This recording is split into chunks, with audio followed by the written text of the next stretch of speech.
Hi friends, ತೊಂಡೆಕಾಯಿ ಪಲ್ಯವನ್ನು ಮಾಡೋದು ಹೇಗೆ ಅಂತ ಹೇಳ್ತಾ ಇದ್ದೀನಿ. ತೊಂಡೆಕಾಯಿನ ತೊಳೆದ್ಬಿಟ್ಟು ಚಿಕ್ಕದಾಗಿ ಕಟ್ ಮಾಡಿ ಈ ರೀತಿ ಎಣ್ಣೆ ಹಾಕಿ ಹುರಿದುಕೊಳ್ಳಿ. ನಂತರ ಸ್ವಲ್ಪ ಬಾಣಲೆಯಲ್ಲಿ ಸ್ವಲ್ಪ ಎಣ್ಣೆ ಕಾಯಲಿ.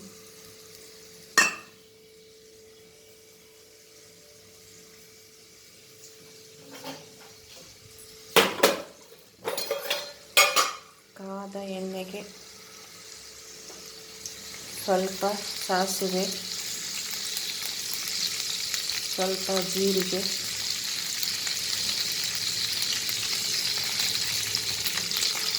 ಸ್ವಲ್ಪ ಬೆಳ್ಳುಳ್ಳಿ, ಕಟ್ ಮಾಡಿದ ಈರುಳ್ಳಿ ಹಾಕಿ ಬಾಡಿಸ್ಕೊಳ್ಳಿ.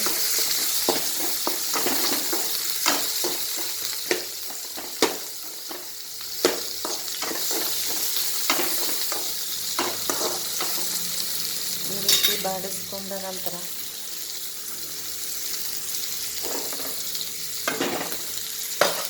ಇದಕ್ಕೆ ಸ್ವಲ್ಪ ಟೊಮೆಟೊ ಹಾಕಿ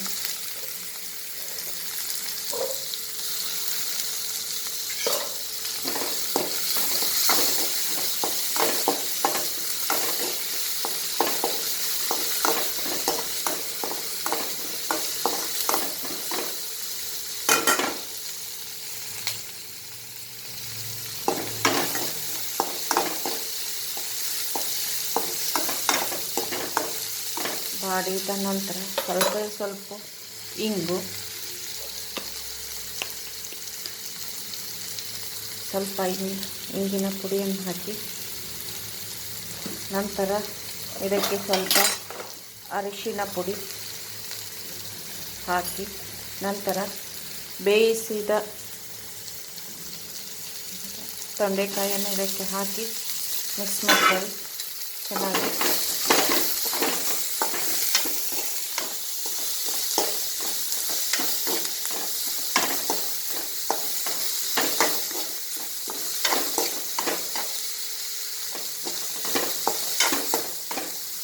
ನಂತರ ಇದಕ್ಕೆ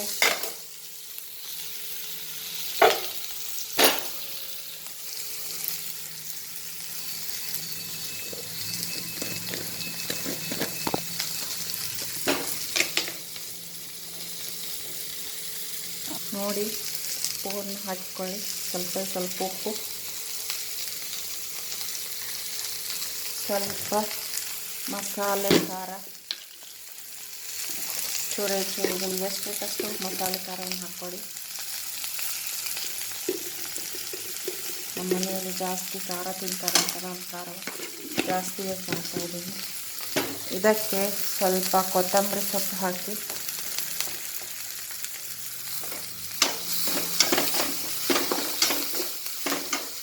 ನಾನು ಇದಕ್ಕೆ ಸ್ವಲ್ಪ ಹಸಿ ಕೊಬ್ಬರಿ ತುರಿ ಹಾಕ್ಕೋತಾ ಇದ್ದೀನಿ.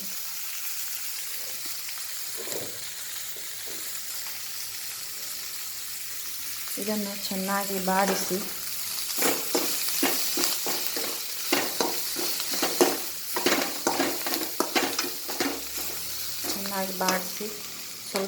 ಸ್ವಲ್ಪ ಏನು ಮಾಡಬೇಕು, ನೀರನ್ನು ಹಾಕ್ಕೊಳ್ಳಿ. ಜಾಸ್ತಿ ನೀರು ಗ್ರೇವಿ ಥರ ಬೇಕಂದರೆ ಜಾಸ್ತಿ ನೀರು ಹಾಕ್ಕೊಳ್ಳಿ. ಸ್ವಲ್ಪ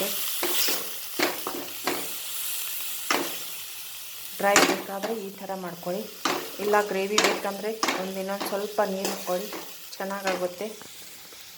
ಇದನ್ನು ರೊಟ್ಟಿ ಅಥವಾ ಚಪಾತಿಗೆ ಯಾವುದಕ್ಕೆ ಬೇಕಾದರೂ ಯೂಸ್ ಮಾಡಬಹುದು.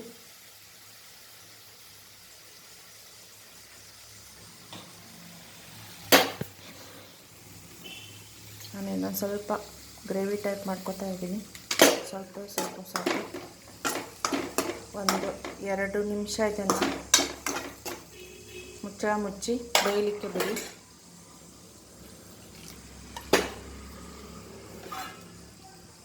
ಮುಚ್ಚಳ ಮುಚ್ಚಿ 2 ನಿಮಿಷ ಬೇಯಿಸಿ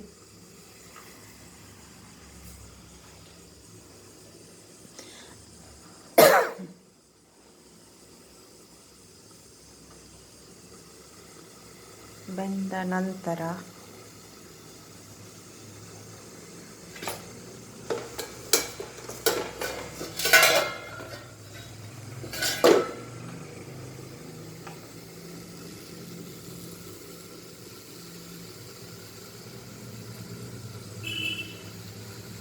ಬೇಯ್ತಾ ಇರಲಿ. ನೋಡಿ ಸ್ವಲ್ಪ ತೆಗೆದು